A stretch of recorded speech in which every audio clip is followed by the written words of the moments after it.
kasama ko po ngayon si Ma'am Merlinda Egparina. Ang kanyang hiling ay makausap yung kanyang mister na nagtatago sa ngayon. Iniwan daw kasi siya ng kanyang mister dahil sa mga utang.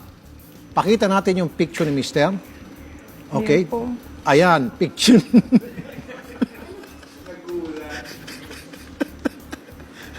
Okay.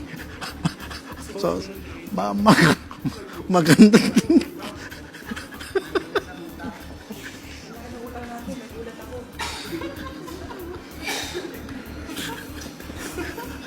Picture yan, no? Magandang tanghali mo, ma'am. Magandang tanghali mo. Sino nagbigay ng picture na yan? Ako po. Okay. Sandali lang, ma'am. Sandali lang. Okay, ma'am. Sige, kwento niyo po nangyari.